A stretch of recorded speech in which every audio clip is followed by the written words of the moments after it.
সামনে আমরা আসলে যে দু একটা কথা বলার চেষ্টা করতেছি, বলার যে আয়োজন করছি তারই অংশ হিসেবে আমি আপনাদের কাছে দুইটা কথা বলতে আসছি। এখানে আমরা বাংলাদেশ গণপ্রজাতন্ত্রী বাংলাদেশ সরকারের কর্মচারী মাস্টারুলে কর্মরত।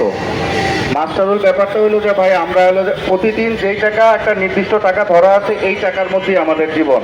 আমরা একজন পার্মানেন্ট স্টাফ যেই চাকরি করে, যেই অফিসে চাকরি করে, আমরাও একই অফিসে চাকরি করি।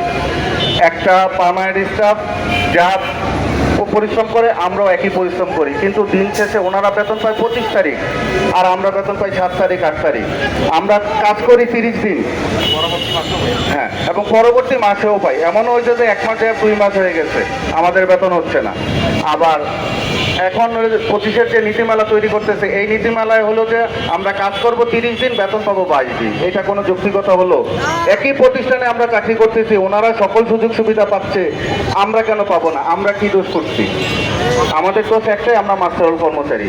আমরা গণপ্রজাতন্ত্রী বাংলাদেশ সরকারের দায়িত্বশীল প্রধানমন্ত্রী, মাননীয় প্রধানমন্ত্রী জনাব তারেক রহমান স্যারের কাছে উদাত্ত আহ্বান, এবং আমাদের যে এলজিআরডি মন্ত্রী, বিএনপির মহাসচিব জনাব মির্জা আলমগীর স্যার, ওনারা দুইজনই খুবই বিচক্ষণ মানুষ এবং জ্ঞানী মানুষ। ওনারা খুব ভালো করে বুঝবেন আমাদের এই কষ্টের জ্বালা।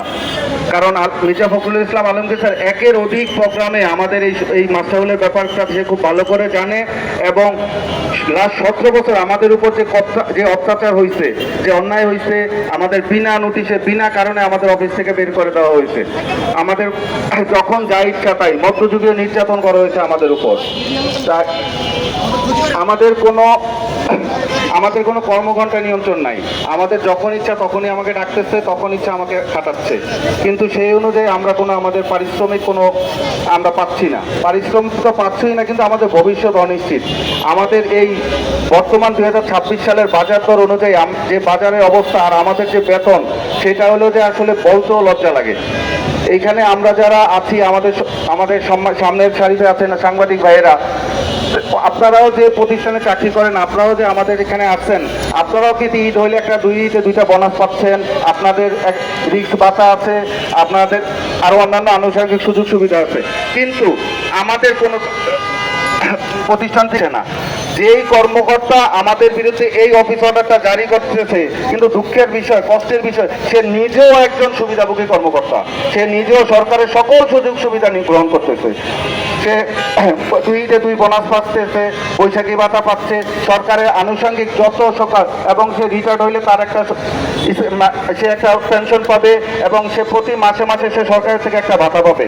আর দুঃখের বিষয়, আমরা যদি মারা যাই, আমাদের যে লাশটা যে বাড়িতে নেবে, সেই বাড়িতে যাওয়ার টাকাটাও আমাদেরকে সরকার দিবে না, অফিস দিবে না। আমি গেলে আমার আশেপাশের লোকজন, আমার ভাইয়েরা যদি কিছু তুইলে আমাকে করে, তাহলে আমাদেরকে বাড়িতে নিয়ে যাবে। তার মানে আমাদের উপর কি পরিমাণ বৈষম্য, আমরা কি মানবেতর এবং অমানবিক জীবনযাপন করতেছি। আমাদের এই অমানবিক জীবনযাপনের কারণে শুধু আমরা একা ভুক্তভোগী না, আমাদের প্রত্যেকের ফ্যামিলি আছে, প্রত্যেকের ফ্যামিলিতে মিনিমাম 3 থেকে 4 জন সদস্য আছে, আমাদের মা বাবা আছে, আমার স্ত্রী সন্তান আছে, তাদের নিয়ে চলা। তো আমার এই উপার্জনের উপর তাদের উপর ডিপেন্ডেবল। তো তারা যে কি আমার কারণে তারা যে সাফার করতেছে, এটা জাতির কাছে, আমার বর্তমান সরকারের কাছে প্রশ্ন রেখে আমি আমার সংক্ষিপ্ত বক্তব্য শেষ করলাম। ধন্যবাদ সবাইকে, এবং সাংবাদিক ভাইদেরকে অসংখ্য ধন্যবাদ। আর আপনারা কষ্ট করে আমাদের এই দুঃখী এবং মেহনতি মানুষের 2-3টা কথা শুনতে আসছেন এবং সেটা জাতির কাছে প্রকাশ করতেছেন। এই জন্য আমি আপনাদের কাছে বিশেষভাবে কৃতজ্ঞতা জ্ঞাপন করে আমি আমার সংক্ষিপ্ত বক্তব্য শেষ করলাম। ধন্যবাদ সবাইকে। আসসালামু আলাইকুম।